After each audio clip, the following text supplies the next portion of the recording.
سلمان صاحب، کیا لگتا ہے آپ کو موجودہ حکومت بحرانوں کے خاتمے میں سنجیدہ ہے یا بحران طاری کرنے میں سنجیدہ دکھائی دے رہی ہے؟ کہاں کھڑی ہے اس وقت ہماری حکومت؟ دیکھیں، پاکستان ہو یا کوئی بھی جمہوری ملک، حکومتوں کی بنیادی ذمہ داری یہ ہوتی ہے کہ بنتے بحران یا اٹھتے طوفان ان کا سدباب کیا جائے۔ اس لیے کہ سب سے زیادہ جو استحکام سوٹ کرتا ہے حکومت کو، چونکہ اس نے اپنی پالیسیز اپنے پروگرام پہ عمل درآمد کرنا ہوتا ہے۔ اور پاکستان کی قومی سیاسی بدقسمتی یہ ہے کہ یہاں پر حکومتیں برسر اقتدار آنے کے بعد بھی نہ حکومتیں اسٹیبل ہوتی ہیں، نہ ملک کے اندر استحکام آتا ہے۔ اور جہاں تک کہ آپ نے موجودہ صورتحال کا ذکر کیا، اس میں کوئی شک نہیں کہ حکومت کی بنیادی ذمہ داری تو بحران کا خاتمہ تھا۔ آپ نے اپنے انٹرو میں کہا کہ اس سے ایک طرف اپوزیشن سے نپٹنا ہے تو دوسری طرف عدالتی فیصلہ ہے۔ میرا خیال اپوزیشن ان کے لیے بڑا مسئلہ نہیں ہے، ان کے لیے بڑا مسئلہ بنا ہے 12 جولائی۔ اور میں نے کل بھی آپ کو یہ بات کہی تھی کہ 12 جولائی سے پہلے کی ذرا کیفیت دیکھیں اور 12 جولائی کے بعد کی کیفیت دیکھیں۔ 12 جولائی سے پہلے یہ نہیں کوئی کہہ سکتا تھا کہ حکومت پہ کوئی خطرات یا خدشات پیدا ہو گئے ہیں، لیکن یہ ساری صورتحال کس نے طاری کی ہے؟ دیکھیں، ایک بات میں بڑے وثوق سے کہہ سکتا ہوں کہ حکومت کو جس طرح اس صورتحال سے نپٹنا چاہیے تھا اس طرح نپٹ نہیں پائی، اور اس کی بڑی وجہ یہ ہے کہ ماضی کے اندر خود پنجاب میں بھی ہم دیکھا کرتے تھے کہ شہباز شریف صاحب مشاورت کا ایک عمل ہوتا ہے، اور یہ جو مشاورت کا عمل کسی بھی پارٹی کے اندر ہو، کسی بھی حکومت کے اندر ہو، جب آپ مشاورت سے فیصلے کرتے ہیں نا تو وہ فیصلے اچھے ہوتے ہیں، وہ مؤثر ہوتے ہیں، وہ نتیجہ خیز ہوتے ہیں۔ اس وقت حکومت کیا سوچ رہی ہے؟ دیکھیں، بات یہ کہ حکومت نے 12 جولائی کے عدالتی فیصلے پر اپنے تحفظات ظاہر کرے ہیں،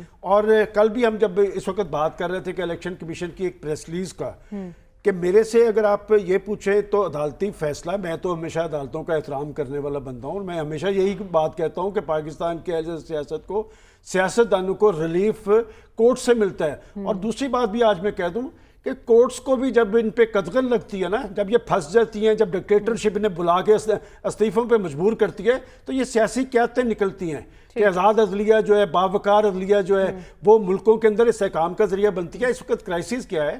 دیکھیں، کرائسس ایک حکومت کا نہیں ہے کہ حکومت اگر سارے معاملات پر اس کی دسترس ہو نا تو شاید صورتحال بہتر ہو۔ اس وقت سٹیک ہولڈرز کے بھی اپنے اپنے ریزرویشن ہیں، اور یہ کسی بھی ریاست کے اندر یا کسی بھی حکومت کے اندر بنیادی پالیسیز دینا اور اس پر عمل درآمد کرنا وہ حکومت کی ذمہ داری ہے۔ دیکھنے میں یہ آ رہا ہے کہ پاکستان کے کچھ ریاستی ادارے بھی اپنے اپنے ایجنڈاز پر گامزن ہیں۔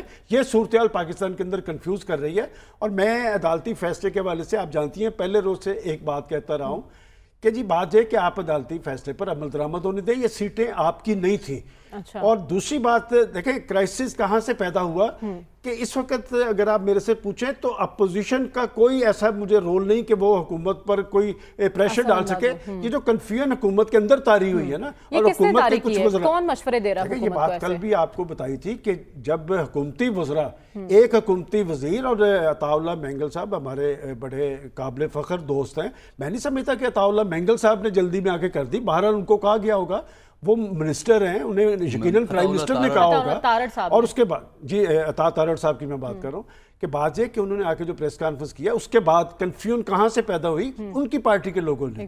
اور بات یہ کہ میں نے کل بھی 4 لوگوں کے نام لیے تھے کہ یہ پولیٹیکل لوگ ہیں، پولیٹیکل سٹرگل میں رہے ہیں، جیلوں کے اندر بند رہے ہیں، اور انہوں نے درست بات کی کہ ابھی فیصلہ نہیں ہوا، اور فیصلہ نہ ہونے کی بجائے آپ فیصلہ اناؤنس کرتے ہیں تو پھر آپ کے اتحادیوں نے، کل اجلاس بھی تو ہوا ہے نا پیپلز پارٹی کے، ابھی بھی تحفظات ہیں۔ میں نے کل بھی کہا تھا کہ پیپلز پارٹی بڑے خوبصورت انداز میں کھیل رہی ہے۔ آج بھی انہوں نے کہا جی بلاول بھٹو صاحب نے ایک میٹنگ طلب کر لی ہے، اور پیپلز پارٹی کے بارے میں آپ 100 باتیں کر سکتے ہیں۔ میں اب بھی یہ کہتا ہوں کہ پیپلز پارٹی کچھ معاملات میں جمہوری طرز عمل اختیار کرتی ہے، وہ اس فیصلے میں شاید معاون نہ بن سکے۔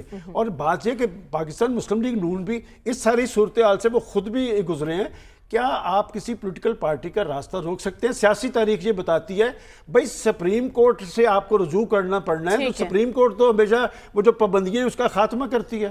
تو آپ اس سپریم کورٹ کے پاس جا رہے ہیں جس سپریم کورٹ نے ایک فیصلہ دے کے آپ کو دفاعی محاذ پر لا کھڑا کیا ہے، تو میرا نہیں خیال کہ یہ معاملہ توڑ چڑھنے والا ہے۔ سیاسی جماعتوں کا مقابلہ آپ کو سیاسی انداز میں کرنا پڑے گا۔ اور بات یہ کہ نواز شریف صاحب کے بارے میں نے کل بھی کہا تھا کہ وہ ایکٹیو ہوں، وہ پارٹی کے لیڈر ہیں، پارٹی ان کی ہے، مقبولیت ان کی ہے۔ کل بات کر رہے تھے وہ کیوں خاموش ہیں، آج خاموشی ٹوٹی ہے، لیکن اس پر ہم اپنے اگلے سیگمنٹ میں بات کریں گے۔